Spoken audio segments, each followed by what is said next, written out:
네, 여러분들이 굉장히 사랑해 주시는 바람에 구독자가 10만 구독자가 넘었습니다. 앞으로도 계속 제가 열심히 노력을 해서 좀 더 좋은 정보를 계속해서 전해드리도록 노력하도록 하겠습니다. 그러기 위해서는 여러분 뭐가 필수인지 아시죠?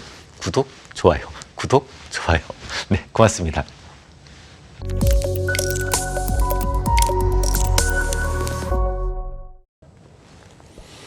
네, 이번 주는 지난주에 이어서 감가상각 이야기를 계속해보죠. 감가상각은 그래서 결국 두 가지의 방법으로 나뉘게 됩니다. 하나는 처음부터 끝까지 동일한 금액으로 상각을 하는 정액상각법이 있고요.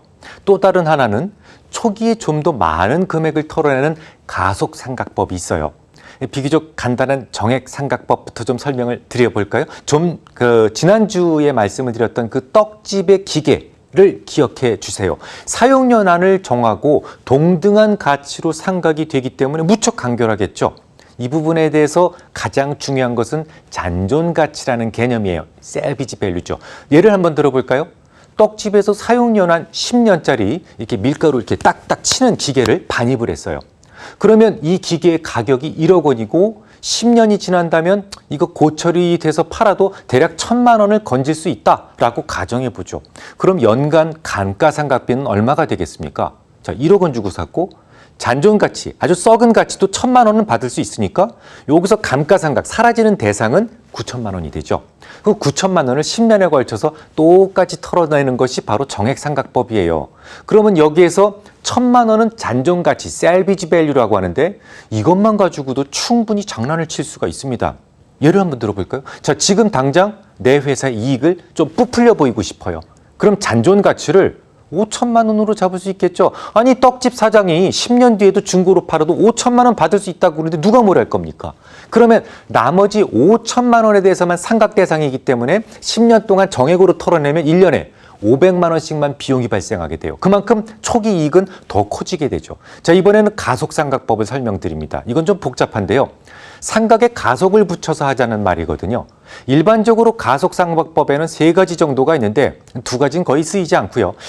그리고 미국 같은 나라에는 이중체감 잔액법을 주로 쓰고 있기 때문에 이 부분을 좀 집중적으로 설명을 드리겠습니다.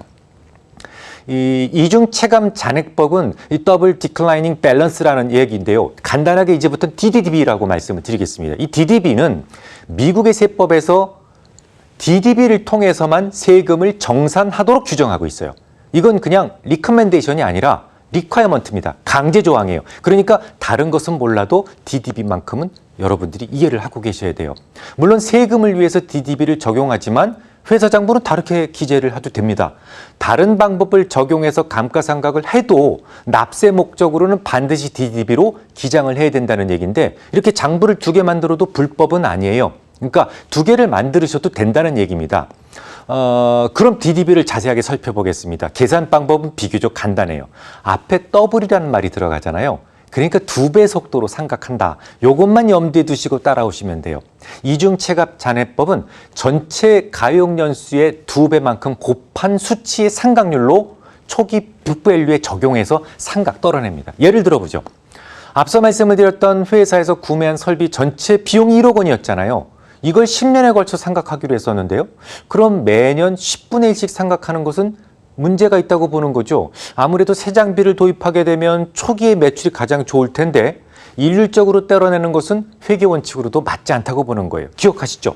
발생기준 회계원칙에서는 매출과 비용을 매칭해서 인식합니다. 그러니까 원래 10년으로 보았다면 10분의 1을 생각하는 것이 아니라 더블만큼, 그러니까 2배인 10분의 2만큼 초기에 인식을 시키자라는 거예요.